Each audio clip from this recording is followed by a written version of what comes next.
This is a Rogue Media Network podcast.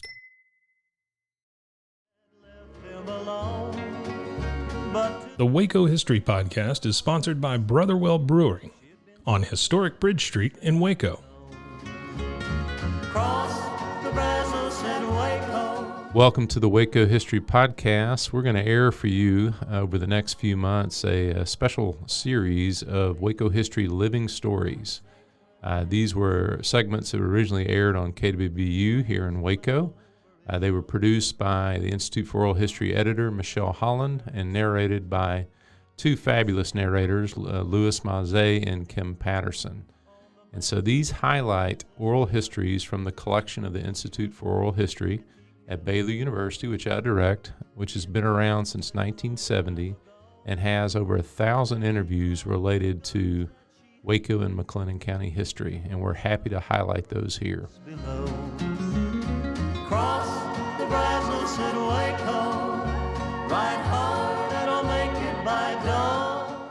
In this Living Stories vignette, I'll dedicate this one to my son Jacob Sloan and his new wife Annie Kate, because this is where they're talking about engagements and weddings, keeping it simple in older times. Then the night came alive with gunfire. He knew that at last This is Living Stories, featuring voices from the collections of the Baylor University Institute for Oral History. I'm Louis Mazé. In 1881, Southwestern Telegraph and Telephone Company formed with the purpose of operating exchanges in Arkansas and Texas. The company took over exchanges in Galveston and Houston and started several others across the state.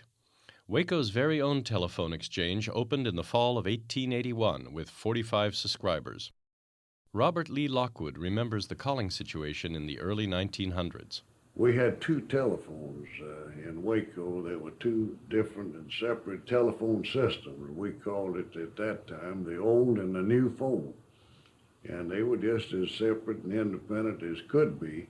And we had two telephones, and I remember our phone number, 225. It's a low number, and that's when we got our phone, that was how many phones were in the city of Waco on that system, and then the other system came in. And it was really, you almost had to have two phones if you wanted to reach everybody that had a phone, because some had what we call the new phone and some had the old phone. But on account of the various work my father was always in, he felt he needed both phones, and we always had that. Mary Sandon recalls the first telephone installed in her family's home. Was one of these that hangs on the wall, and you had to crank it. You hadn't had that telephone a week until it was raining one day, and it had lightning and thunder, and the lightning struck that telephone, and it started burning. I wish we could have had videos in those days. Everybody in the family was running for a pan of water or a glass of water trying to put the fire out. Sandon explains the ins and outs of using an exchange during that era. Telephones were kind of hard to get in the first days. You had to take a party line. The first one we got, we had to take a party line. It was very ineffective because I would get on a line with somebody else, and somebody else would start talking to me like he thought that was the person he was talking to. And boy, you'd just be surprised how much gossip we heard.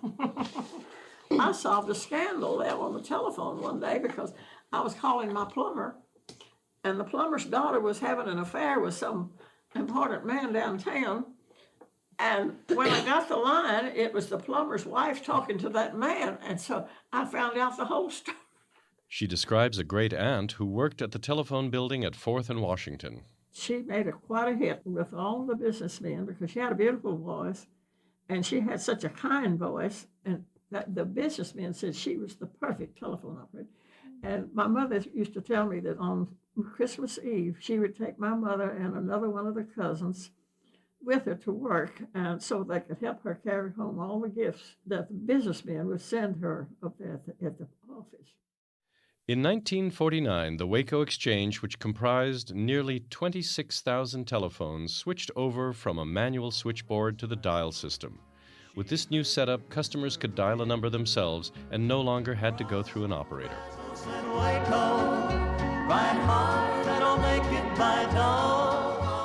Thanks for listening to the Waco History Podcast. Like what you heard? Subscribe, rate, and review our show on iTunes so we can reach more listeners. You can find show notes and info on every episode at wacohistorypodcast.com, and more info on Waco's past at wacohistory.org. Our theme music, used with permission, is Cross the Brazos at Waco, performed by the late Billy Walker. For more info on Billy's music, go to billywalker.com. Thanks for listening. We'll see you next time.